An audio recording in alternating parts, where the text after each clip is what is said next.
Hello, friends. I am here to take a lecture on the latest developments, the recent case laws published by the ICAI, some concepts at which we were at variance with the ICAI. I want to reconcile those concepts so that your answer and the examiner's answer matches. So, friends, this lecture is relevant for everyone. Those who have attended the revision classes, उनके लिए भी relevant है. Those who have attended the recently concluded batches, उनके लिए भी relevant है. So, I'll start with the recent case laws जो institute के RTP में दिए हुए हैं. मैंने इनको एडिट कर दिया है और ये पूरी फाइल आपको लिंक दिया है. यूट्यूब के जो वीडियो देख रहे हो उसके नीचे लिंक दिया हुआ है, वहां से डाउनलोड कर सकते हैं. हमारी वेबसाइट VGLD की वेबसाइट के नोटिस बोर्ड पर भी ये सारा मटेरियल है, वहां से आप डाउनलोड कर सकते हैं. तो इसको प्लीज प्रिंट कर लीजिएगा and do go through this material because इसमें से एग्जाम में आने के काफी चांसेस हैं. स्टार्ट करते हैं with the recent in judiciary जो लेटेस्ट केस लॉज इंस्टीट्यूट ने पब्लिश किए हैं. पहला केस लॉ आप देख रहे हैं, सुप्रीम कोर्ट का है, Laxman Das Khandelwal. It's a important case law, can come in the examination. एक सेक्शन 292BB होता है कि अगर कोई नोटिस इनवैलिड है बट अगर आप प्रोसीडिंग अटेंड कर लेते हैं तो नोटिस वैलिड हो जाएगा, नोटिस वैलिडेट हो जाएगा और फिर बाद में आप ऑब्जेक्शन नहीं कर सकते कि नोटिस वाज इनवैलिड. यहां इशू यह है कि 143(3) की असेसमेंट करने के लिए, 147 की असेसमेंट करने के लिए 143(2) का नोटिस देना मैंडेटरी होता है. यहां 143(3)/147 में असेसमेंट हुई बट असेसिंग ऑफिसर ने 143(2) का नोटिस नहीं दिया बट असेसी ने असेसमेंट प्रोसीडिंग्स अटेंड कर ली. अब बाद में असेसी कहता है असेसमेंट इनवैलिड है बिकॉज नोटिस उसे दिया नहीं गया. डिपार्टमेंट कहता है जी सिंस आपने प्रोसीडिंग अटेंड कर ली तो नोटिस वैलिडेट हो गया, आप प्रोसीडिंग को चैलेंज नहीं कर सकते. यहां सुप्रीम कोर्ट ने कहा कि 143(3) 147 करने के लिए 143(2) का नोटिस देना मैंडेटरी होता है. अगर वो नोटिस दिया जाता और उसमें कोई डिफेक्ट होता और आप प्रोसीडिंग अटेंड कर लेते तो नोटिस वैलिड होता. बट सुप्रीम कोर्ट ने कहा इस केस में नोटिस दिया ही नहीं गया. सिंस नोटिस नहीं दिया गया तो देखिए सुप्रीम कोर्ट डिसीजन क्या कह रहा है. According to section 292BB the assessee had participated in the proceeding by way of legal fiction the notice issued would be deemed to be valid even if there are infractions in the notice. The scope of provision is to make the service of notice having certain infirmities to be proper and invalid, if there was a requisite participation on the part of the assessee. It is, however, to be noted that section does not save complete absence of the issue of notice. देखिए अगर notice दिया जाता और उस notice में कोई कमी होती, कोई खामी होती और असेसी प्रोसीडिंग अटेंड कर लेता तो नोटिस वैलिड होता. बट सुप्रीम कोर्ट ने कहा यहां नोटिस दिया ही नहीं गया तो सेक्शन 292BB ऐसे डिफेक्ट को क्योर नहीं करता कि नोटिस नहीं दिया गया तो हम मान लेंगे नोटिस दिया गया है. The supreme court held that non issuance of notice under 143(2) is not a curable defect under section 292BB in spite of participation of the assessee in the assessment proceedings. So friends, this judgment you should remember. यहां पर यह है कि अगर notice दिया गया होता और नोटिस इनवैलिड होता तो असेसी के पार्टिसिपेट करने से वैलिड हो जाता. बट यहां नोटिस दिया ही नहीं गया. सिंस नोटिस नहीं दिया गया तो असेसी ने प्रोसीडिंग में पार्टिसिपेट कर लिया है तो यह नहीं माना जाएगा कि नोटिस दिया गया है और वैलिड है. So 292BB does not cure the complete absence of the notice and therefore जो असेसमेंट की गई 143(3) या 147 में without giving a notice under 143(2) the same is void ab initio 292BB does not come to the rescue of the department. So first judgment नाम के साथ याद रखिएगा। दूसरा जजमेंट भी बड़ा इंटरेस्टिंग है, सुप्रीम कोर्ट का है, मारुति सुजुकी का है। इस केस में क्या हुआ, एक कंपनी थी एस, वो अमलगमेट हुई मारुति के साथ। मारुति का नाम है एम। सो एक कंपनी थी एस, उसने अपनी रिटर्न फाइल की 28 नवंबर 2019 को। ईयर्स में चेंज कर देता हूं to look like as if it is a present situation. उसने 28 नवंबर 2019 को रिटर्न फाइल की कंपनी एस ने, यानी अमलगमेटिंग कंपनी ने। उस समय अमलगमेशन नहीं हुई थी। 29 जनवरी 2020 को हाई कोर्ट ने अप्रूव कर दी स्कीम ऑफ अमलगमेशन। जो कंपनी एस थी अमलगमेटिंग कंपनी, वो अमलगमेट हो गई विद मारुति एम, और ये अमलगमेशन इफेक्ट दिया गया फ्रॉम 1 अप्रैल 2019। तो देखने वाली बात है कि 29 जनवरी 2020 को हाई कोर्ट ने स्कीम ऑफ अमलगमेशन अप्रूव कर दी है। अब 2 अप्रैल 2020 को अमलगमेटेड कंपनी मारुति ने एओ को इंटीमेट किया कि यह अमलगमेशन हो चुका है। तो यह भी फैक्ट इंपॉर्टेंट है कि 2 अप्रैल 2020 को Maruti, that is the amalgamated company, उसने एओ को इंटीमेट किया कि एस कंपनी हम में अमलगमेट हो गई है। अब देखिए क्या हुआ। एओ ने 143(2) का स्क्रूटनी नोटिस इशू किया कंपनी एस को।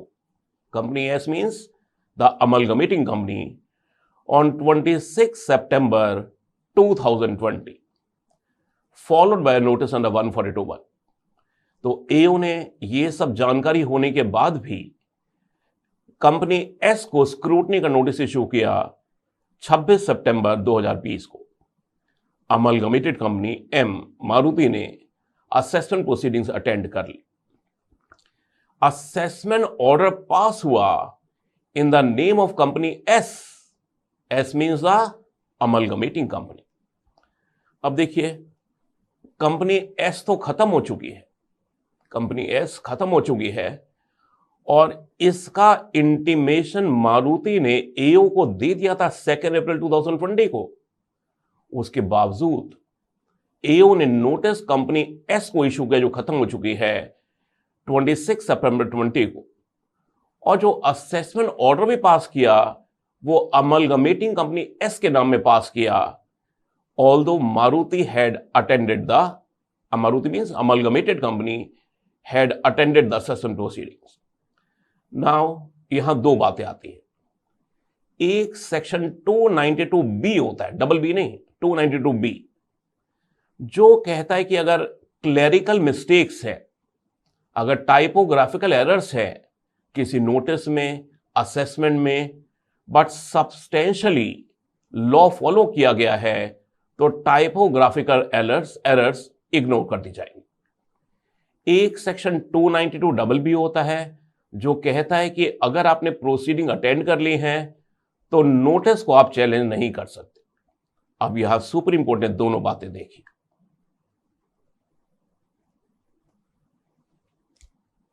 इसे मूव कैसे करते हैं?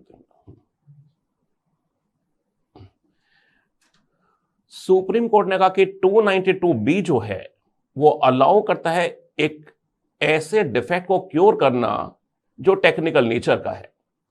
The rational behind this section is that the return of income assessment notice summons other proceeding should not be held to be invalid due to technical mistakes, which otherwise do not have much impact on the legality, provided such return assessment notice etc.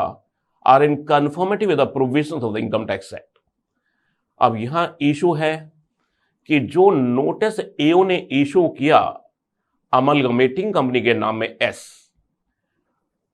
Even after Maruti ने notice दे दिया था एओ को कि company S खत्म हो चुकी है, क्या यह क्योरेबल डिफेक्ट है 292B में? और सिंस मारुति ने, अमलगमेटेड कंपनी ने असेसमेंट प्रोसीडिंग अटेंड कर ली हैं, तो क्या 292BB रेवेन्यू की सेविंग पे आ जाएगा? देखिए सुप्रीम कोर्ट ने क्या कहा। सुप्रीम कोर्ट ने कहा the consequence of approval of scheme of amalgamation under section 394 is that the amalgamating company ceases to exist. It could not thereafter be regarded as a person under section 231 against which assessment proceeding could be initiated or an assessment order could be made. Notice under 143(2) was issued on 26 September 22S, the amalgamating company.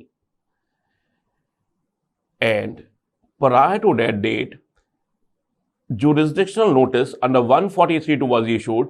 Amalgamation scheme already approve हो गई थी, S company खत्म हो चुकी थी और M ने यह बात एओ को इंटीमेट कर दी थी। सुप्रीम कोर्ट ने कहा in the present case despite the fact that AO was informed of the amalgamating company S having ceased to exist as a result of approved scheme of amalgamation, the jurisdictional notice was issued in the name of S, the amalgamating company.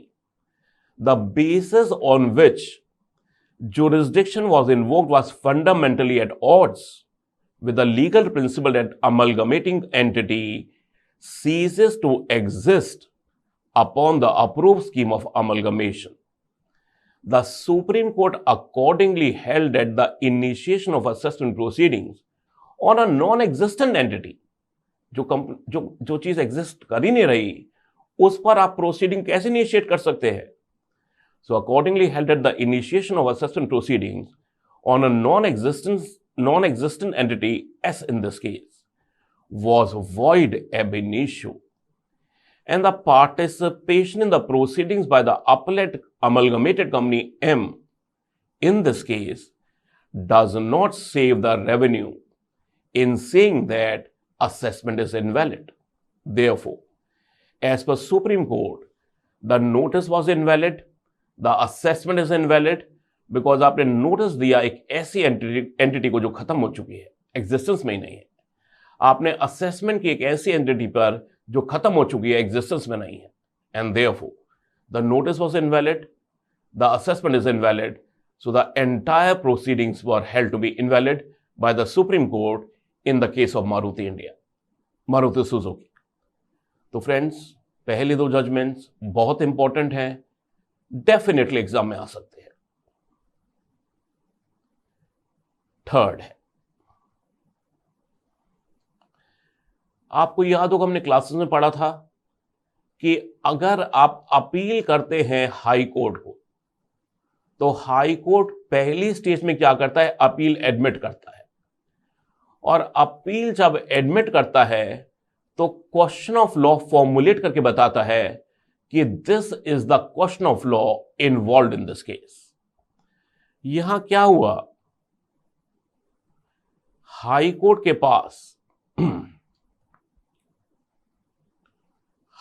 Pass appeal I. Appeal में मान लीजिए assessee ने 3 grounds raise किए थे। High Court ने question of law formulate नहीं किया। High Court ने क्वेश्चन ऑफ लॉ फॉर्मुलेट नहीं किया और बिना फॉर्मुलेट किए दोनों पार्टीज को सुना और अपना जजमेंट सुना दिया, affirming the order of tribunal based on questions raised by the appellant. The issue is, while deciding an appeal, is it mandatory for the High Court to frame a substantial question of law, or can it decide the case on the basis of question of law as raised by the appellant? यह भी supreme court decision है। Supreme court ने कहा law बड़ा clear है कि assessee अगर questions of law raise करता है तो हाई कोर्ट की ड्यूटी बनती है कि उन क्वेश्चंस ऑफ लॉ को फॉर्मुलेट करे कि कौन कौन से क्वेश्चन ऑफ लॉ बनते हैं उनके हिसाब से, और क्वेश्चन ऑफ लॉ फॉर्मुलेट करने के बाद हाई कोर्ट उन क्वेश्चंस पर अपना जजमेंट दे। सुप्रीम कोर्ट ने कहा, यहां हाई कोर्ट ने, नेक्स्ट पेज कर, यहां हाई कोर्ट ने सही तरीका फॉलो नहीं किया। उन्हें क्वेश्चन ऑफ लॉ फॉर्मुलेट करना चाहिए था, उसके बाद डिसीजन देना चाहिए था। तो सुप्रीम कोर्ट ने कहा the apex court means Supreme Court, noted that there lies a distinction between questions proposed by the appellant for admission of appeal to the High Court and questions formulated by the High Court. Section 260A provides that appeal is to be heard on the merits, only on the questions formulated by the High Court. In other words, appeal can be heard only on the questions formulated by the High Court and not on the questions proposed by the appellant. Supreme court ने इस case में क्या किया? कहा high Court ने गलती की है, उन्हें क्वेश्चन ऑफ लॉ फॉर्मुलेट करने चाहिए थे। हाई कोर्ट ने कहा कि हम ये जो हाई कोर्ट डिसीजन है इसे सेटिसाइड कर रहे हैं और वापस हाई कोर्ट को केस वापस भेज रहे हैं कि हाई कोर्ट प्रॉपर तरीका अपनाए, क्वेश्चन ऑफ लॉ फॉर्मुलेट करे और फिर उन पर जजमेंट दे। सो सुप्रीम कोर्ट ने हाई कोर्ट का ऑर्डर सेटिसाइड कर दिया और केस वापस हाई कोर्ट को रिमांड बैक किया और हाई कोर्ट से कहा कि अपने क्वेश्चन ऑफ लॉ फॉर्मुलेट करिए और उन पर फिर डिसीजन दीजिए। So supreme court decision, the supreme court held it to be just and proper to remand the case to the High Court for deciding the appeal afresh on the merits of the case in accordance with the procedure prescribed by Section 260A। यानी supreme court ने high court को कहा कि हम आपका order cetacide कर रहे हैं, आपको वापस भेज रहे case, question of law formulate करिए, उन पर अपील सुनिए फिर और डिसीजन दीजिए।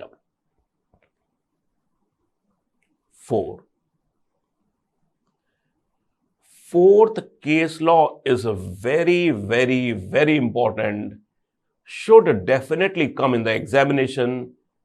और इस तरह के जजमेंट्स एग्जामिनर के लिए फैंसी होते हैं while framing the MCQs।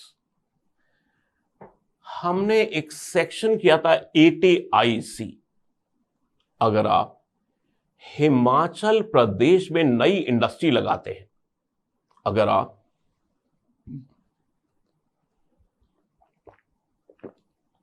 Himachal Pradesh में नई अंडरटेकिंग लगाते हैं तो पहले 5 साल उस अंडरटेकिंग के 100% प्रॉफिट्स एग्जेम्प्ट होते हैं ATIC में और अगले 5 साल प्रॉफिट्स का 25%/30% एग्जेम्प्ट होते हैं अगले 5 साल।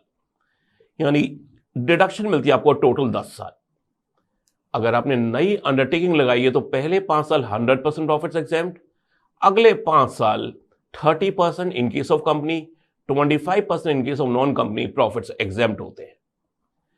सेक्शन यह भी कहता है कि अगर आप न्यू अंडरटेकिंग नहीं लगाते बट सब्सटेंशियल एक्सपेंशन करते हैं, सब्सटेंशियल एक्सपेंशन होता है कि आप प्लांट मशीनरी में 50% एडिशन कर लेते हैं, तो भी पहले 5 साल 100% प्रॉफिट्स एग्जेम्प्ट है आपके, अगले 5 साल 30% in case of company, 25% in case of non company profits exempt है। यहां क्या हुआ दोस्तों, असेसी ने एक नया यूनिट लगाया हिमाचल प्रदेश में, कोई डाउट नहीं, उसे पहले 5 साल 100% एग्जेम्पशन मिल गई प्रॉफिट्स की। अब 6th ईयर से 10th ईयर तक असेसी को, क्योंकि असेसी देखिए यहां पर नॉन कंपनी है, तो 25% रिडक्शन मिलनी चाहिए थी। बट हुआ क्या 6th ईयर में, असेसी ने नई अंडरटेकिंग लगाई, पहले 5 साल 100% रिडक्शन क्लेम की, 6th to 10th year 25% reduction मिलेगी। बट यहां क्या हुआ, 6th ईयर में असेसी ने सब्सटेंशियल एक्सपेंशन कर लिया। अब असेसी कहता है जी अब मेरे को दोबारा से डिडक्शन दीजिए, पहले 5 साल 100%, अगले 5 साल 25%। यानी असेसी कहता है 6th to 10th ईयर मुझे 100% दीजिए और 11th to 15th ईयर मुझे 25% दीजिए। सुप्रीम कोर्ट ने कहा कि फैक्ट्स बहुत क्लियर है, असेसी ने नई अंडरटेकिंग लगाई, पहले 5 साल 100% रिडक्शन क्लेम की, फैक्ट्स बड़े क्लियर हैं कि 6th ईयर में असेसी ने सब्सटेंशियल एक्सपेंशन की है। अब दोस्तों सुप्रीम कोर्ट ने कहा कि अगर असेसी ने सब्सटेंशियल एक्सपेंशन की है 6th ईयर में, तो डिडक्शन का पीरियड तो 10 साल रहेगा, और यहां 6 to 10th ईयर में असेसी को 100% डिडक्शन मिल जाएगी। देखिए सुप्रीम कोर्ट ने क्या कहा, the benefit of section 80 IC is admissible not only when an undertaking sets up a new unit and starts manufacturing or producing any article or thing. The advantage of this provision also accrues to existing units if they carry out substantial expansion of their units by investing the required capital in the assessment year relevant to the previous year. The Supreme Court held that an undertaking which had set up a new unit of the nature mentioned in 80 IC would be entitled to deduction at the rate of 100% of the profits and gains for the 5 years, initial 5 assessment years, commencing with the initial assessment year. For the next 5 years, the deduction would be 25%, 30%, as the case may be. However, in case substantial expansion is carried out, as defined in 80 IC, by such undertaking within the aforesaid period of 10 years, the said previous year in which expansion is undertaken would become the initial assessment year. And from that year, the assessee shall be entitled to 100% of deductions of profits and gains. However,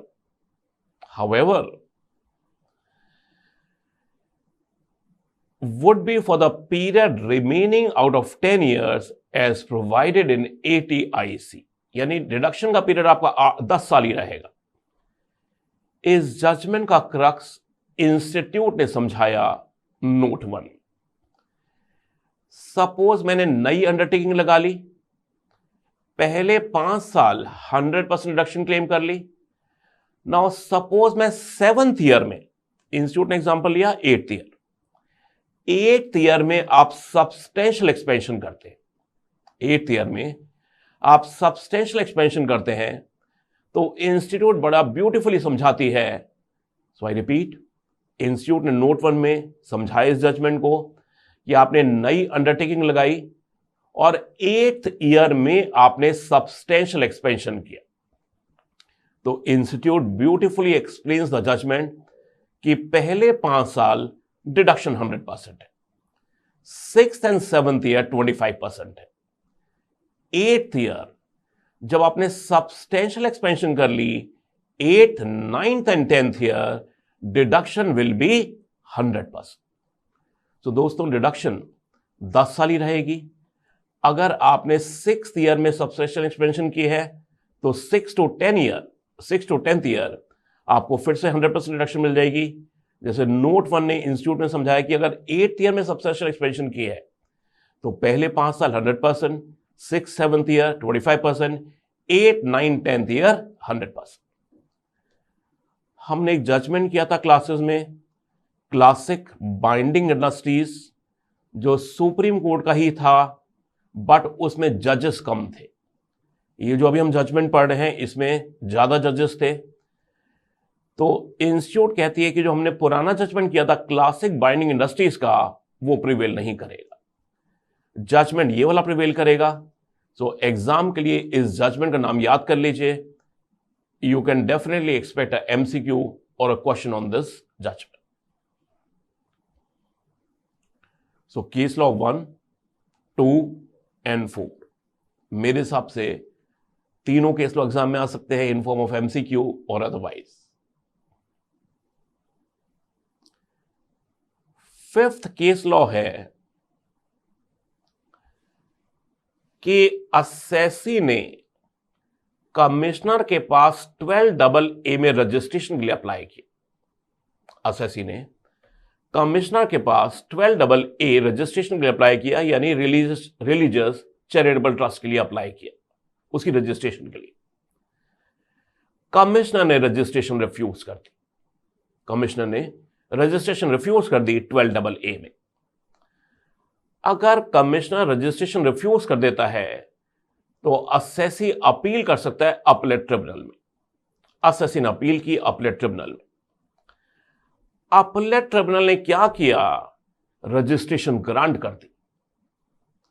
अब दोस्तों issue पता है क्या है, issue ये है, revenue कहता है कि अपलेट ट्रिब्यूनल को क्या करना चाहिए था, अगर उसे लग रहा था कि कमिश्नर का ऑर्डर गलत है तो कमिश्नर का ऑर्डर कैंसिल करके वापस केस कमिश्नर को भेजते।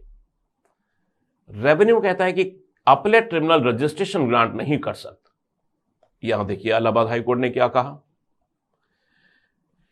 इशू है कैन द अपलेट tribunal while hearing an appeal under section 254 in a matter where registration under section 12AA has been denied by the commissioner itself pass an order directing the commissioner to grant registration, और अपलेट tribunal को case वापस CIT को भेजना चाहिए कि CIT देखे, registration देनी चाहिए यानी दोबारा से देखे।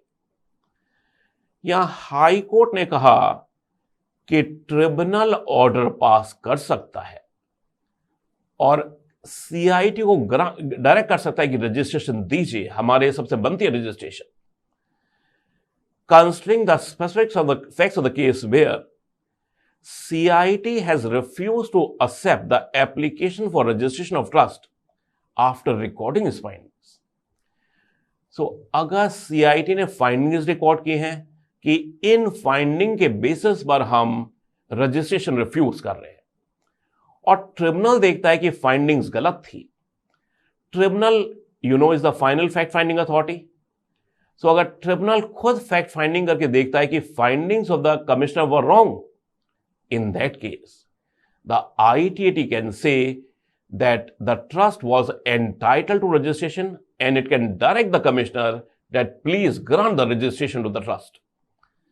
The High Court opined that the tribunal can pass an order directing the CIT to grant registration considering the specific facts of the case where the CIT has refused to accept the application for registration of the trust after recording his findings on the basis of material on record before him that the activities and object of the trust are not genuine, and the appellate tribunal on the basis of same material on record comes to the conclusion that order of CIT is perverse, means wrong, since it has been passed ignoring, misconstruing and misinterpreting the evidence.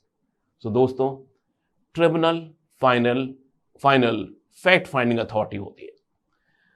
तो ordinarily अगर commissioner registration refuse कर देता है, tribunal commissioner को बोलेगी कि दोबारा से रजिस्ट्रेशन देखिए और बनती है तो दे दीजिए। बट अगर ट्रिब्यूनल देखती है कि जो फाइंडिंग्स रिकॉर्ड की कमिश्नर ने वाइल रिफ्यूजिंग रजिस्ट्रेशन, वो फाइंडिंग्स ही गलत है, फाइंडिंग्स का मतलब fact finding was totally wrong and the facts are totally in favor of the associate trust. So tribunal can hold that registration should have been granted, and it can direct, and it has directed in this case, to the CIT to grant registration under 12AA. In such a case, the appellate tribunal can direct registration of the trust without remanding the matter to the CIT, since such remand would be empty formality, as the CIT cannot go against the conclusion means findings, arrived at and recorded by the appellate tribunal. 6th case law है, हम practical life में देखते हैं। आपने tribunal में appeal file की, suppose V G ने tribunal में अपील फाइल की, क्यों फाइल की होगी? क्योंकि सीआईटीपीएस का ऑर्डर मेरे अगेंस्ट था। सो सीआईटीपीएस का ऑर्डर मेरे अगेंस्ट था, मैंने वीजी ने अपील फाइल की ट्रिब्यूनल में। जिस दिन हियरिंग थी मैं पहुंच नहीं पाया, जिस दिन मैं हियरिंग थी मेरी ट्रिब्यूनल में, मैं पहुंच नहीं पाया। अब ट्रिब्यूनल कहता है कि V G is not present, appeal dismissed. क्या ट्रिब्यूनल ऐसा कर सकता है? देखिए, ट्रिब्यूनल क्या है? जजेस है। अगर कोई प्रेजेंट नहीं भी है तो जजेस को क्या करना चाहिए? मेरिट्स पे ऑर्डर पास करना चाहिए। सिंपली ये तरीका थोड़ी हो गई अपील डिसमिस। तो अगर वीजी प्रेजेंट नहीं है तो ट्रिब्यूनल को क्या करना चाहिए था? फैक्ट्स देखते केस के और मेरिट्स पे अपना जजमेंट देना चाहिए था। यहां पर ट्रिब्यूनल ने एक्स पार्टी ऑर्डर पास कर दिया, मतलब असेसी प्रेजेंट नहीं था, और ऑर्डर में क्या किया, अपील डिसमिस कर दी on the ground assessee was not present. Can appellate tribunal dismiss an appeal without deciding the case on merits solely on the ground that assessee has not appeared on the appointed day of hearing? तो high Court ने कहा, high court noted provisions of section 254, rule 24 of the ITT rules and decision of the apex court on the said issue. The High Court opined that even if the assessee could not appear, the tribunal could have decided the appeal only on merits ex parte after hearing the other party, that is revenue. A legal and binding responsibility lies on the tribunal to decide the appeal on merits even if the assessee is not present or his lawyer is not present.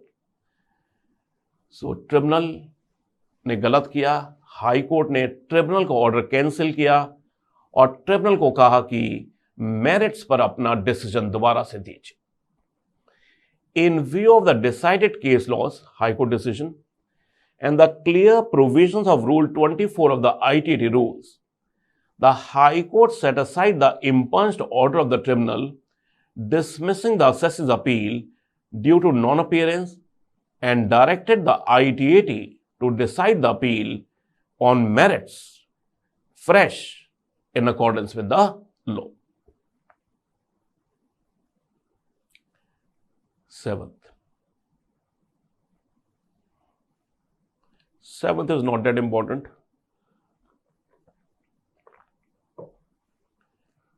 But जब भी मैं कुछ कहता हूं important नहीं है, institute जरूर पूछ लेता है।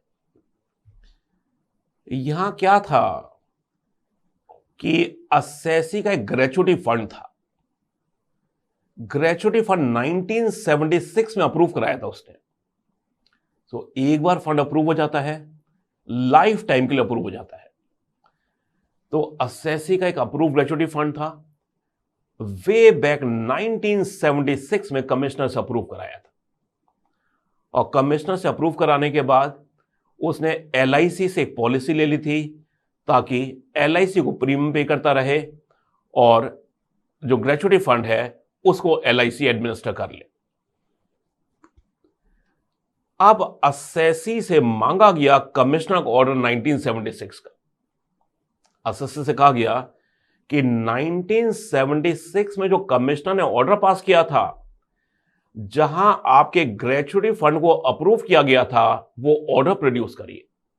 असेसी नहीं कर पाया क्योंकि देखिए ना, 30-40 साल पुराने रिकॉर्ड्स मिलते नहीं है और यहां पर ऐसा ही हुआ, असेसी को रिकॉर्ड्स नहीं मिले।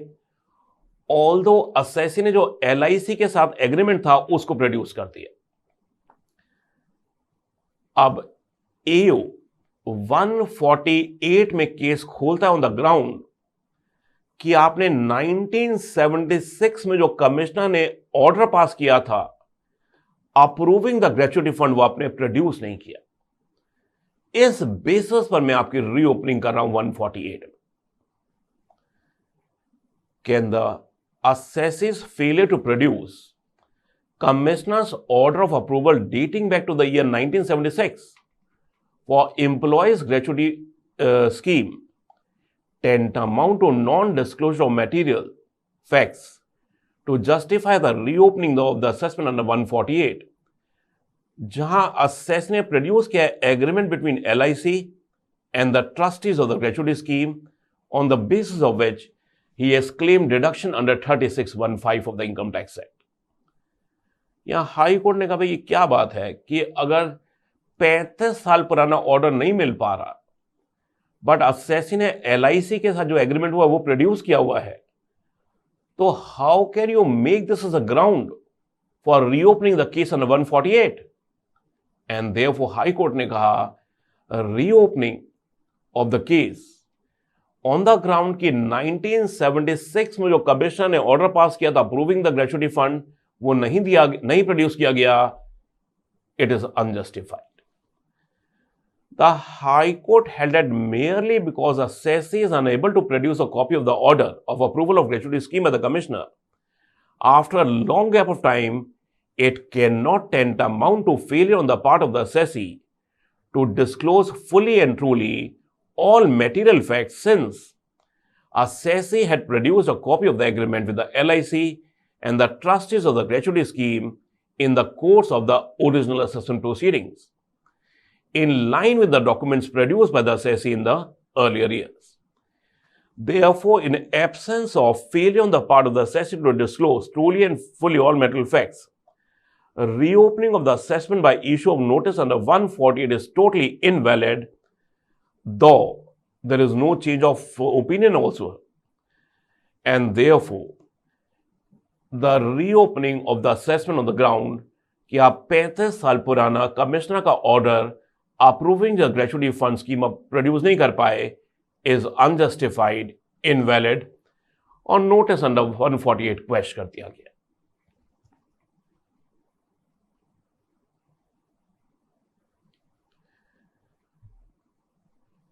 Can penalty under 271C be levied for non-remittance of TDS under Chapter 17B to the credit of the central government? यहां असेसी एक ट्रस्ट थी. आप कहेंगे तो प्राइवेट लिमिटेड कंपनी है. Section 25 of the companies act company होती है, because नए कंपनीज एक्ट में सेक्शन 8 होता है शायद. Not for profit companies. तो असेसी एक नॉन प्रॉफिट मेकिंग कंपनी थी, ट्रस्ट की तरह रजिस्टर्ड थी 12AA में, और एक एजुकेशनल इंस्टीट्यूशन रन करती थी. इसने टीडीएस काटा नहीं, कई जगह काट के जमा नहीं किया, इसलिए एओ पेनल्टी लगा रहा है 271C की. सेक्शन 271C होता है अगर आपने टीडीएस नहीं काटा तो जितना टीडीएस नहीं काटा उतनी पेनल्टी होती है. अगर टीडीएस आपने काट के जमा नहीं किया तो जितना जमा नहीं किया उतनी पेनल्टी होती है 271C. अब असेसी कहता है जी मेरी तो ड्यूटी ही नहीं थी टीडीएस काटने की. असेसी कहता है कि लॉ में लिखा है कि अगर आपका पिछले साल टैक्स ऑडिट हुआ था, पिछले साल प्रीसीडिंग ईयर में 44AB में टैक्स ऑडिट हुआ था, तो आपको करंट ईयर में टीडीएस काटना होता है. असेसी कहता है जी मैं तो ट्रस्ट हूं, मेरा तो ऑडिट सेक्शन 12AA में होता है, मेरा ऑडिट 44AB में होता ही नहीं है. तो असेसी कहता है कि मेरा प्रीसीडिंग ईयर में 44AB में टैक्स ऑडिट नहीं हुआ, इसलिए मुझे करंट ईयर में टीडीएस काटने की ऑब्लिगेशन ही नहीं थी, एंड देयरफॉर आप मुझ पर पेनल्टी 271C की नहीं लगा सकते. अगर हम रेलेवेंट प्रोविजंस देखें तो सेक्शन कहता है कि हर पर्सन को एक्सेप्ट इंडिविजुअल एचयूएफ टीडीएस काटना मैंडेटरी होता है अगर अमाउंट पेड थ्रेशोल्ड लिमिट से ऊपर है. एग्जेम्पशन सिर्फ किसको है? इंडिविजुअल्स एचयूएफ को. इंडिविजुअल्स एचयूएफ को टीडीएस नहीं काटना इन द करंट ईयर अगर प्रीसीडिंग ईयर में टैक्स ऑडिट नहीं हुआ था.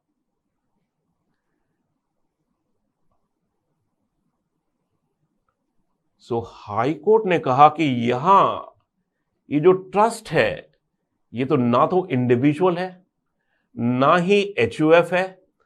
तो जो एक्सेप्शन है कि इंडिविजुअल एचयूएफ को टीडीएस नहीं काटना अगर पिछले साल उनका टैक्स ऑडिट नहीं हुआ था, हाई कोर्ट ने कहा वो एक्सेप्शन तो टीडीएस में लगती है ओनली फॉर इंडिविजुअल एचयूएफ. ये तो ट्रस्ट है.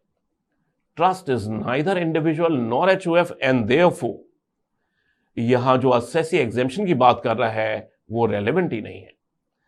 हाई कोर्ट ने बड़े सारे पुराने डिसीजन रेफर किए और कहा कि अगर आप टीडीएस नहीं काटते या जमा नहीं करते तो पेनल्टी अंडर 271C लगती है. Accordingly the high court held that the assessee is liable to pay penalty under 271C for both non deduction of tax at source and non-remittance of tax at source.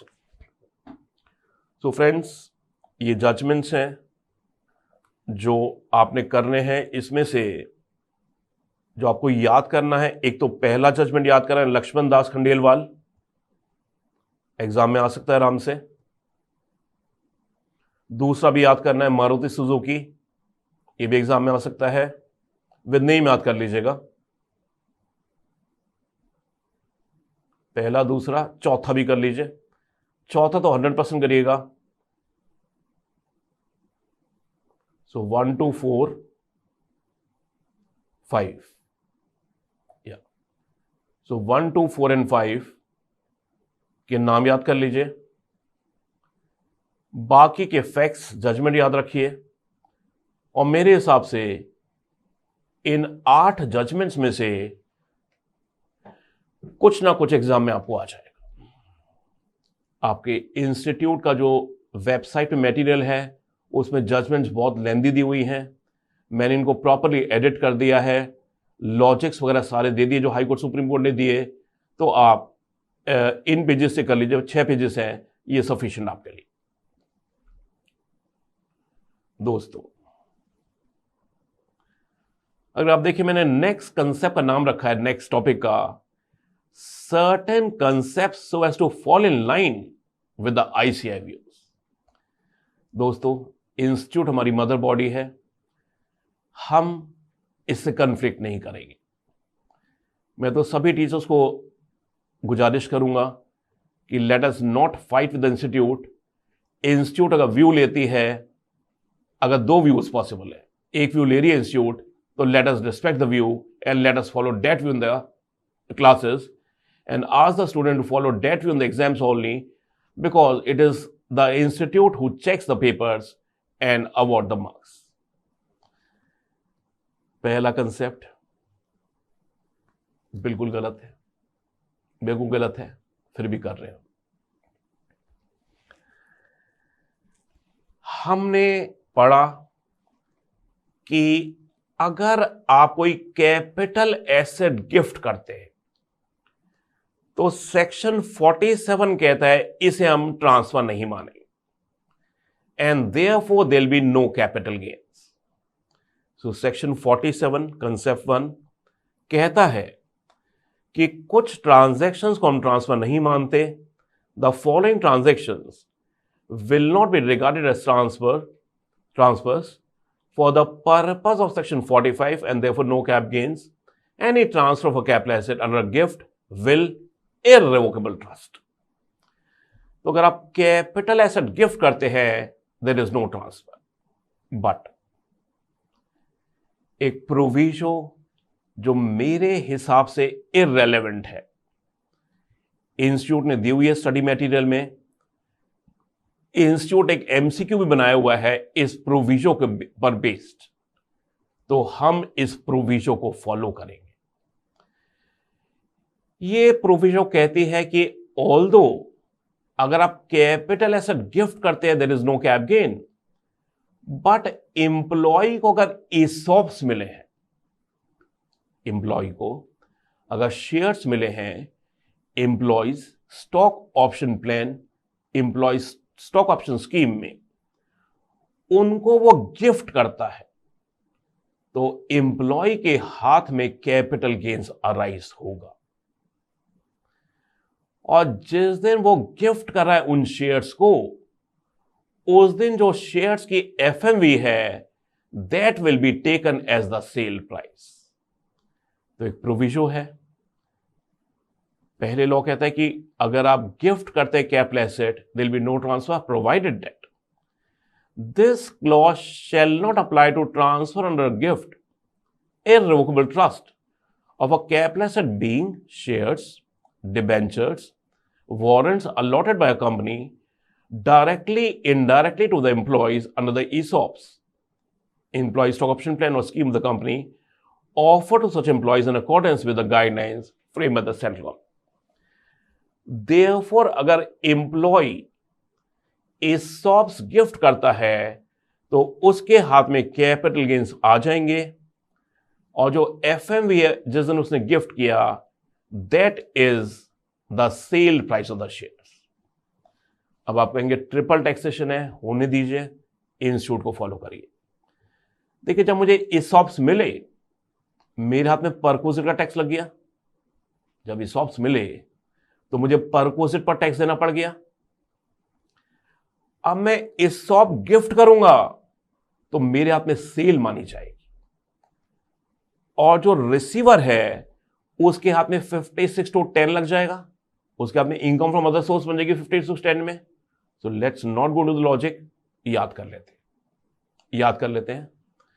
Although गलत है बिल्कुल, but exam में यही follow करेंगे। Institute का एक MCQ भी है कि एक असेसी ने अपना लैंड गिफ्ट किया, no cap gains, ESOPs gift किए, cap gains will be there, और जो रिसीव कर रहा है उसके हाथ में इनकम फ्रॉम अदर सोर्सेज है अंडर 56 to 10। सो पहला कंसेप्ट मान लेते बिल्कुल ठीक है, इंस्टीट्यूट मदर बॉडी है, उसको फॉलो करेंगे। एम्प्लॉय अगर ESOPs गिफ्ट करेगा तो एम्प्लॉय के हाथ में कैप गेन्स राइज होंगे। जो FMV ऑफ शेयर्स है on the date of gifting the ESOPs, that will be taken as the sale price in the hands of the employee। पहला कंसेप्ट। दूसरा कंसेप्ट हम क्लास में भी कर चुके हैं, मैंने इसलिए लिया है कि कोई अगर आप में से पुराने स्टूडेंट्स हैं जो 6-7 साल पहले मेरी क्लासेस की थी, तब मैं ये नहीं कराता था, अब मैं कराता हूं ये 1023C 3AD। अगर आप एजुकेशनल इंस्टीट्यूशन है, आपकी annual receipts up to 1 crore है, तो आपकी इनकम अनकंडीशनली एग्जेम्प्ट है 1023C 3AD में। आपको सेक्शन 11-12 चेक नहीं करना, सीधा इनकम एग्जेम्प्ट कर देनी है। So exemption is provided under section 1023C 3AD2 any university, educational institution existing solely for education purposes and not for the purpose of profit, if the aggregate annual receipts of such university or educational institution does not exceed ₹1 crore। तो हम classes में भी same view लेते थे। मैंने कुछ पुराने student जो 6-7 साल पुराने वाले अटेंड कर रहे हैं उनके लिए लिया है, तब मैं ये कंसेप्ट नहीं कराता। अदरवाइज कंसेप्ट 2 हमारा इंस्टीट्यूट का बिल्कुल सेम व्यू है। कंसेप्ट 3 मानता हूं यहां गलती मुझसे हुई है, इंस्टीट्यूट बिल्कुल सही है। यहां इंस्टीट्यूट मुझसे बिल्कुल सही है, मुझसे गलती हुई है, और विद फोल्डेड हैंड आई से सॉरी कि मुझसे गलती हुई है। एक सेक्शन, अच्छा क्या होता है maximum marginal rate? Maximum marginal rate होता है MMR, the highest rate applicable to an individual increase by surcharge and cess, यानी 30% highest rate plus 37% surcharge plus 4% cess,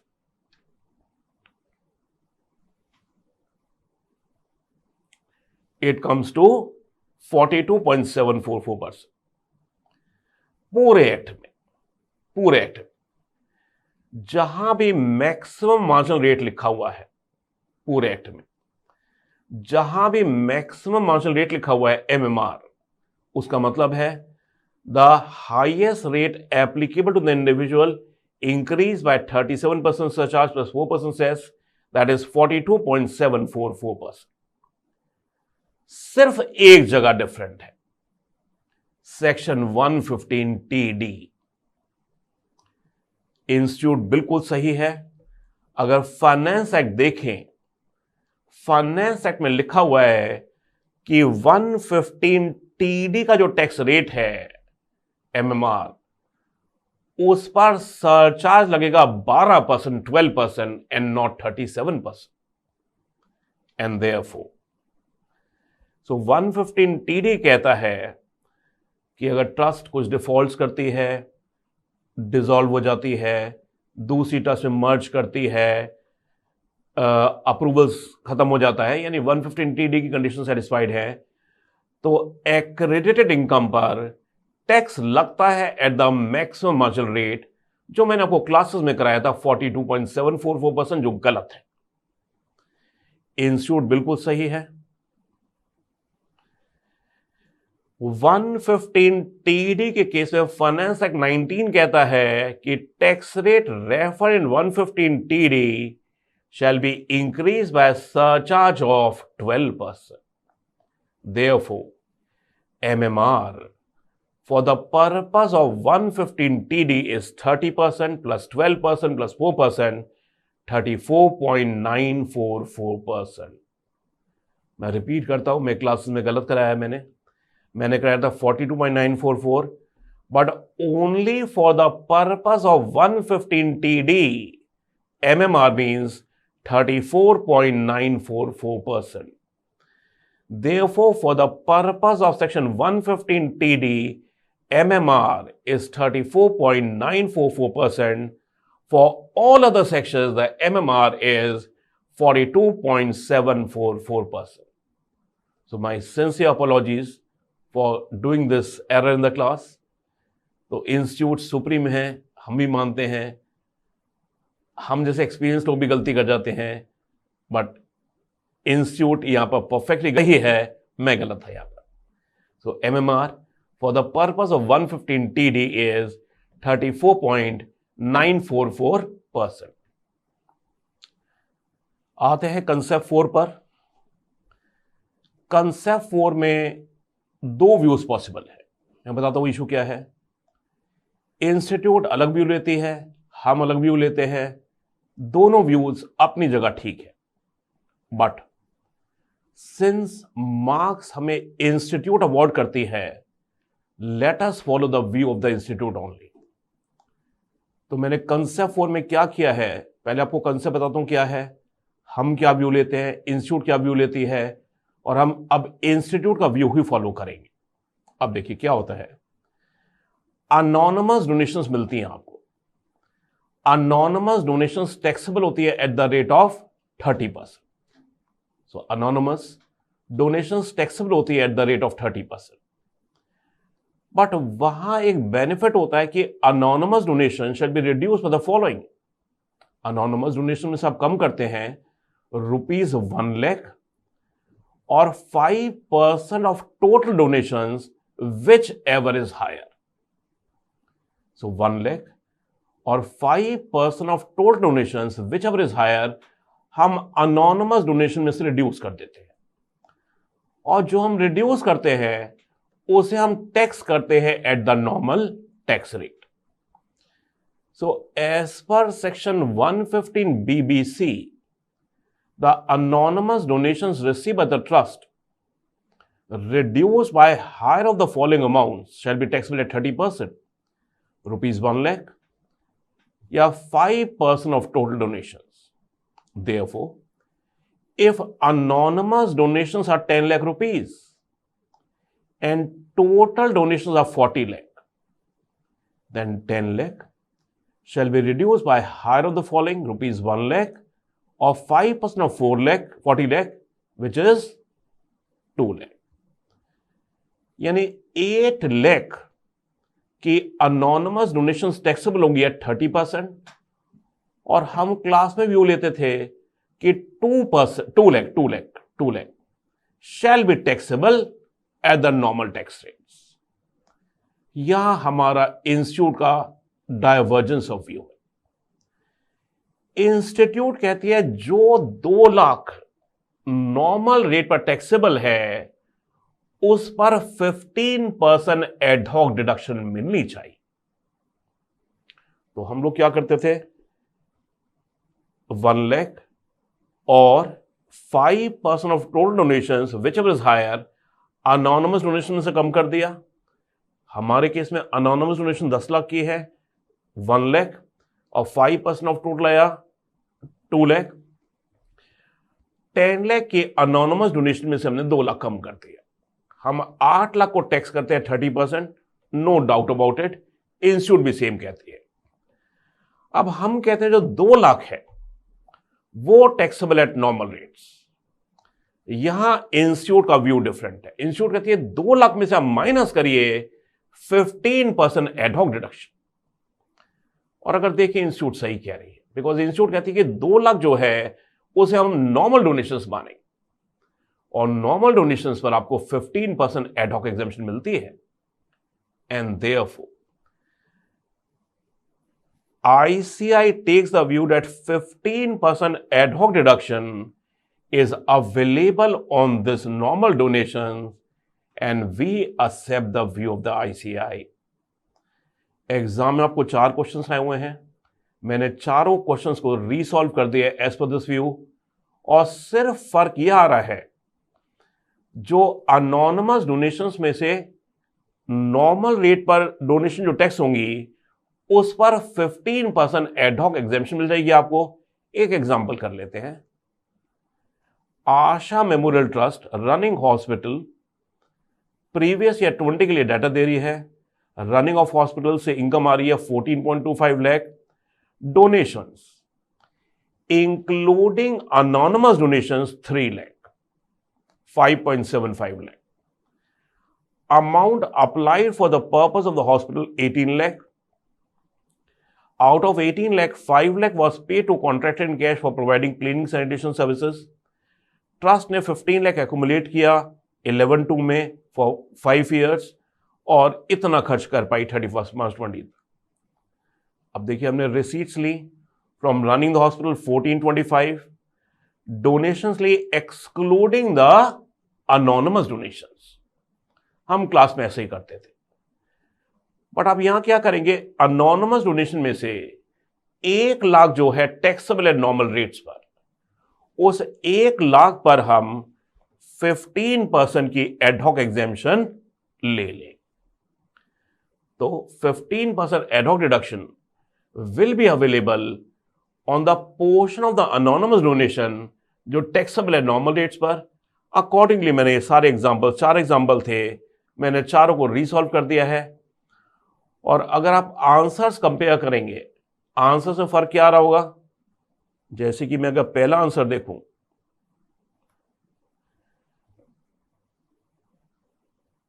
anonymous donations 3 lakh थी, उसमें से 1 लाख नॉर्मल डोनेशन मानी गई, तो 1 लाख का 15% रिडक्शन मिल जाएगी। तो जो आपने पुराने तरीके से सॉल्व किया था उसमें इनकम 15,000 ज्यादा आ रही थी, यहां 15,000 कम आई। अकॉर्डिंगली मैंने 4 क्वेश्चन थे, चारों को रीसॉल्व कर दिया है। अभी आप टाइम नहीं खराब करते, इन क्वेश्चंस को देख लीजिएगा, मैंने इसलिए सॉल्व कर दिया आपको दिक्कत ना हो। और इन सभी क्वेश्चंस में सिर्फ जो अनोनिमस डोनेशंस का वो पोर्शन है जो नॉर्मल रेट पर टैक्स होता है, उस पर 15% एडहॉक डिडक्शन दे दी गई। 5th concept,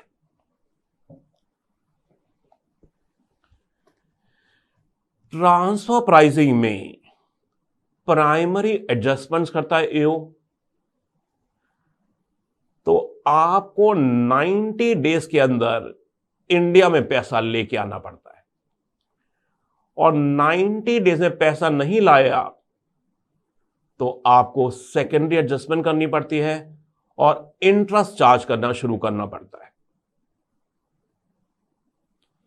access money has to be repatriated into India on or before 90 days from the due date of filing of return in certain cases, the date of order of AO अगर AO ने adjustments किए हैं, the date of order of the appellate authority अगर AO के order के appeal चले गए हैं, तो 90 डेज फ्रॉम दीज डेट्स आपको पैसा लाना होता है। अब देखिए क्या है, जो मैंने आपको क्लासेस में कराया था उस समय इनकम टैक्स रूल्स नहीं आए थे, तो हमने जो इंटरेस्ट लगाया था 90 डेज खत्म होने के बाद लगाया था। जो इंटरेस्ट लगाया था हमने 90 डेज खत्म होने के बाद लगाया था, बिकॉज लॉ कहता है अगर आप 90 डेज में पैसा लिया है तो इंटरेस्ट नहीं लगेगा, एडजस्टमेंट नहीं होगी, सेकेंडरी एडजस्टमेंट नहीं होगी, और ना ही आप इंटरेस्ट कंप्यूट करेंगे। तो हमने एक लॉजिकल व्यू लेकर 90 डेज के बाद से इंटरेस्ट लगाया था। बट क्या हुआ, सब्सिक्वेंटली इनकम टैक्स रूल्स आ गए। वहां उन्होंने जो इंटरेस्ट कंप्यूट करने का तरीका बताया, का इवन फॉर 90 डेज इंटरेस्ट लगेगा। यानी अगर आप पैसा 90 डेज के अंदर नहीं लेके आते तो उन 90 डेज का भी आपको इंटरेस्ट देना पड़ेगा। तो हमने कहा था जब ड्यू डेट है उसके 90 दिन निकल जाने के बाद इंटरेस्ट कंप्यूट होगा, बट नए रूल्स कहते हैं जी नहीं, ड्यू डेट से ही इंटरेस्ट कंप्यूट होगा अगर आप पैसा नहीं लेके आए विद इन 90 डेज। सो ये सब कुछ सेम है जो हमने किया था क्लास में, सिर्फ दो चेंजेस हैं। एक तो नोट 1 चेंज है, अगर रिटर्न फाइलिंग के बाद एपीए एंटर हुआ है, अगर एडवांस प्राइसिंग एग्रीमेंट एंटर हुआ है after you have filed the return, तो जिस महीने आपका एपीए एंटर हुआ उसके एंड ऑफ द मंथ में चले जाइए, वहां से 90 डेज के अंदर पैसा लेके आना होगा। तो ये सिचुएशन लॉ ने नहीं सोची थी, रूल्स में ये सिचुएशन आ गई है कि अगर एपीए रिटर्न फाइलिंग से पहले जमा हो गया, मतलब एंटर हो गया है, फिर तो 90 डेज काउंट किए जाएंगे due date of filing return से। अगर एपीए एंटर हुआ है after you have filed the return, उस केस में 90 डेज गिने जाएंगे from the end of the month in which APA was entered into. तो नोट 1। सो ऊपर वाले 3 केसेस जो आपने क्लास में किए थे, मैंने उसे केस 1, केस 2, केस 3 बना दिया है। केस 4 नया ऐड कर दिया, where advance pricing agreement is entered into after the date of filing of the return, then the excess money has to be repatriated into India within 90 days from the end of the month in which APA was entered into. Note 2 नया income tax rule है। हमने classes में किया था कि interest हम compute करेंगे for the period following after expiry of 90 days, but new income tax rules जो आपके एग्जाम के लिए रेलेवेंट हैं वो कहते हैं interest shall also be levied for 90 days. Therefore if excess money is not repatriated into India within the prescribed 90 days, then interest shall be chargeable from the due date of filing of return case 1, the date of order of AO case 2, the date of order of appellate authority case 3, end of the month in which AP was entered case 4. So 90 days का भी interest charge होगा। Accordingly जो हमने class में illustration की थी उसको मैंने चेंज कर दिया है। उसमें इंटरेस्ट हमने 90 डेज का नहीं निकाला था, वो इंटरेस्ट मैंने 90 डेज का लगा दिया है।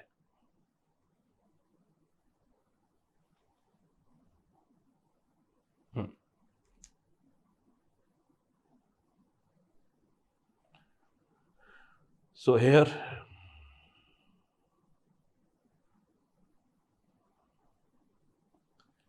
इंटरेस्ट मैंने ड्यू डेट से लगा दिया है। सो पहले हमने ड्यू डेट के 90 डेज के बाद का इंटरेस्ट लगाया था, अब इंटरेस्ट लगाएंगे from the due date of filing of return, that is 30/11/20। Accordingly मैंने जो आपकी मॉड्यूल्स में इलस्ट्रेशन उसको चेंज कर दिया है, उसकी कंप्यूटेशन चेंज करके दे दी है। तो दोस्तों इस कंसेप्ट में चेंज ये है कि जहां हम एडजस्टमेंट्स करते हैं, secondary adjustments, I mean the interest, the money is not repatriated in India within 90 days, तो इंटरेस्ट हम लगाते थे 90 डेज के बाद। बट जो नए रूल्स आए हैं वो कहते हैं कि इंटरेस्ट 90 डेज का भी लगेगा, एंड अकॉर्डिंगली मैंने कंप्यूटेशन चेंज करके दे दिया, आप प्रिंट निकाल के देख लीजिएगा। और एक केस और ऐड हुआ है कि अगर एपीए एंटर हो रहा है after the date of filing of return, तो 90 डेज काउंट होंगे from the end of the month in which APA was entered into. एक ये चेंज है।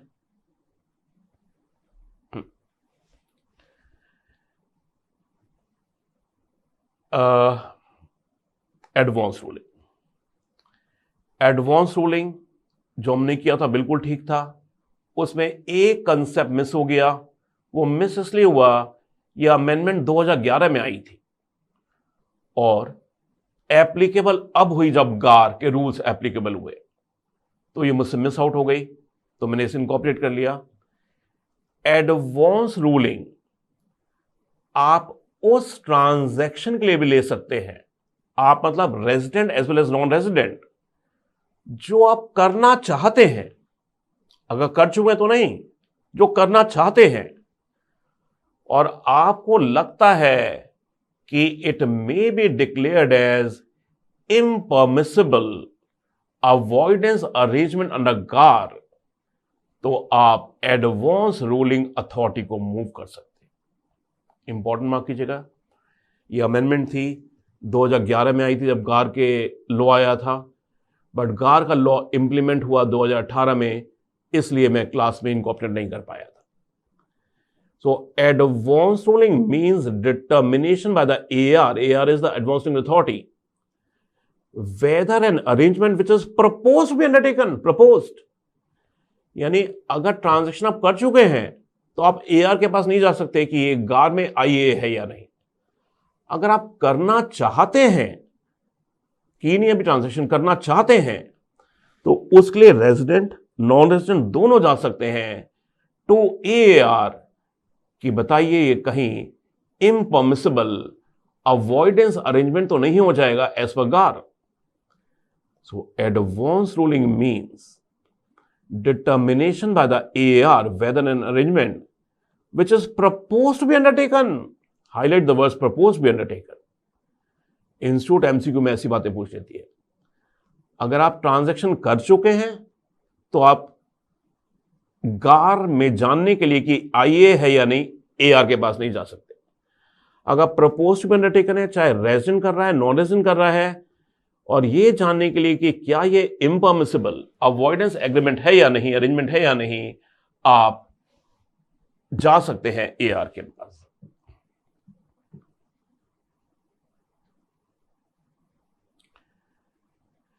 कंसेप्ट 7 एक रिवीजन है।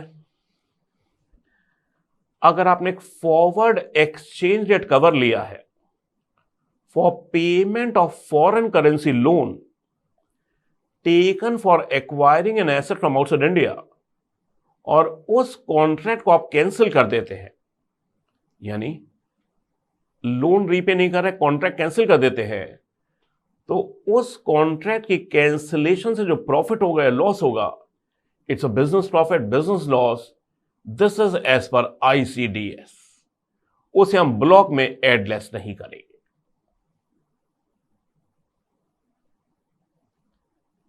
कंसेप्ट 8 हमारे मॉड्यूल से मिस है, इसे मैं ले लिया।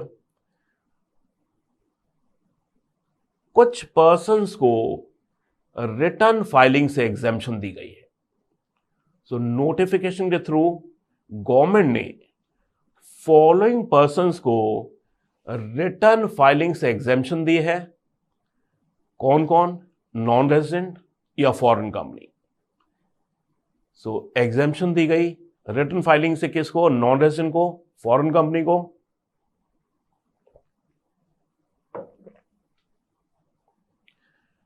Who have income chargeable under the act from any investment in investment fund set up in IFSC located in India.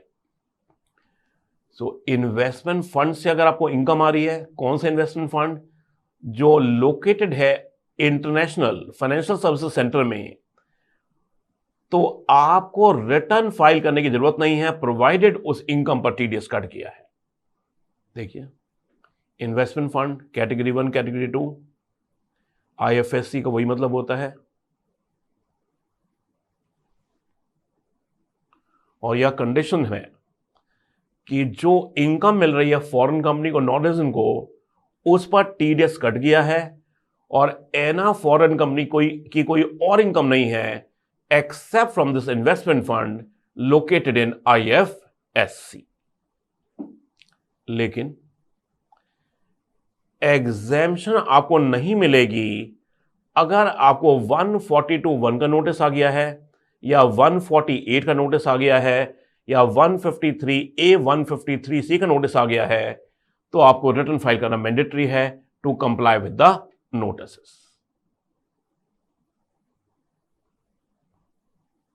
Okay, concept 9, taxation laws amendment ordinance से सेक्शन 115BA आया था, जहां टैक्स रेट 22% कर दिया गया है। याद रखिए, ये रेट हमेशा 10% सरचार्ज से इंक्रीज होगा, इनकम चाहे कितने भी हो। It will be always increase with the surcharge of 10% plus 4% cess लगेगा। मैंने आपको क्लास में बताया था कि short term cap gain, long term cap gain भी 22% में टैक्स होंगे, जो गलत है। मैंने क्लास में बताया था कि short term cap gain, long term cap gain भी 22% में टैक्स होंगे, जो गलत है। जो शॉर्ट टर्म कैप गेन है 111A वाले, वो तो 15% पर ही टैक्स होंगे, 22% पे टैक्स नहीं होंगे, प्लस 10% सरचार्ज प्लस 4% सेस। अगर लॉन्ग टर्म कैप गेन है 112A वाले, वो टैक्स होंगे जो रेट्स दिए आपको 112A में, प्लस 10% सरचार्ज प्लस 4% सेस। सो 115BA में मैंने आपको क्लास में बताया था कि long term cap gain, short term cap gain भी 22% में टैक्स होंगे। गवर्नमेंट की क्लैरिफिकेशन आ गई कि नहीं, long term cap gain, short term cap gain अपने नॉर्मल रेट पर टैक्स होंगे। अगर 111A वाले हैं तो 15% पर, 112A वाले हैं तो 10% पर, 112 वाले हैं तो 10%, 20% एज द केस में भी। और हर केस में इनकम चाहे कितनी भी हो, सारे टैक्स को आप इंक्रीज करेंगे by surcharge of 10% and cess of 4%।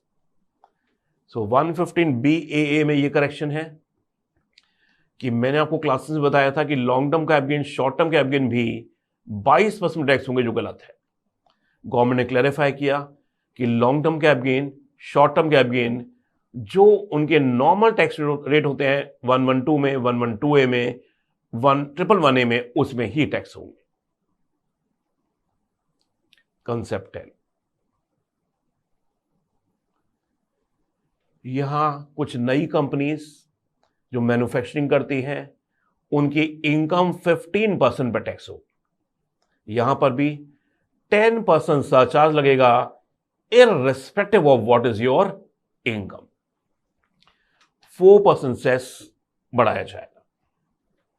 यहां पर भी जो लॉन्ग टर्म कैप गेन्स हैं, शॉर्ट टर्म कैप गेन है, वो टैक्स होंगे at the normal tax rates given in 111A and 112 and 112A। यहां कुछ एडिशंस करते हैं, कुछ एडिशंस है। अगर 115BAB वाली कंपनी है जिसको 15% टैक्स लगता है, 15% टैक्स लगता है अगर मैन्युफैक्चरिंग से इनकम आ रही है। अगर मैन्युफैक्चरिंग के अलावा कोई इनकम आ रही है, like income from other sources, income from house property, so income other than from manufacturing, for example house property income, income from other sources, इस पर टैक्स लगेगा 22%। सो मैन्युफैक्चरिंग इनकम पर 15%, मैन्युफैक्चरिंग इनकम के अलावा कुछ इनकम आ रही है like other sources income, like house property income, उस पर टैक्स लगेगा एट द रेट ऑफ 22%। यानी manufacturing income 15%, other incomes 22%।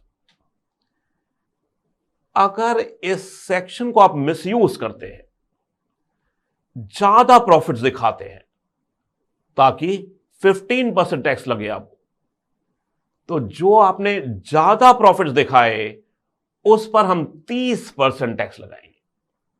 Point 6, if the assessee shows profits higher than the ordinary profits, तो जो ऑर्डिनरी प्रॉफिट्स हैं उस पर तो 15% लगेगा, और जो उसने एक्सेस प्रॉफिट दिखाया है उस पर 30% plus 10% surcharge plus 4% cess. So if normal manufacturing profits are 100 lakh but assessee shows profits of 160 lakhs, then 100 lakh to be taxed at 15% plus 10% surcharge plus 4% cess, and जो आपने 60 लाख की एक्स्ट्रा इनकम दिखाई है inflate करके वो tax होगी at the rate of. सो दोस्तों, ये कुछ इश्यूज थे जहां हम आईसीआई से फर्क थे या मिसिंग कंसेप्ट थे या फिर कुछ बाद में डेवलपमेंट्स हुई जो हमने क्लास में अपडेट नहीं की थी, वो अब हमने अपडेट कर लिए हैं। तो I can say now you are 100% ICI compliant. अच्छा, आपके इसमें समरी में एक दो गलतियां वो ठीक करा देता हूं आपको। समरी में एक दो गलतियां उसको ठीक कराता हूं आपको। समरी में पेज 251 पर, समरी में पेज 251 पर जो मैंने चार्ट बनाया हुआ है उसमें लिखा हुआ है टैक्सेबल एट एमएमआर, गलती से वहां 35.88 लिखा गया है। It's a typing error. So page 251 जो चार्ट बना हुआ है उसमें थर्ड कॉलम में रेंटल इनकम से एरो आ रही है, वहां लिखा है टैक्सेबल एट एमएमआर ऑफ 35.88%, जो गलत है, टाइपिंग एरर है। It should be 42.744%। 42.744%।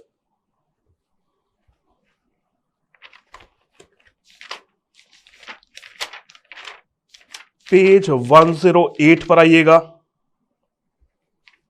108 सबसे नीचे से काउंट करते हैं, at the bottom 1 2 3 4 5 6 7 8, 8th line from the bottom,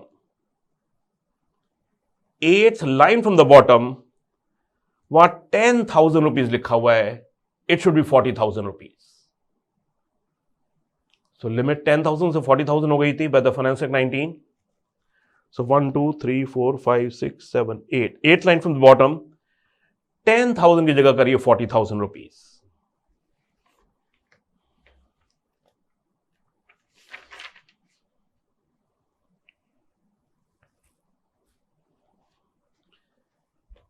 page 131, page 131, वहां पॉइंट 3 देखेगा। पेज 131.3 देखेगा।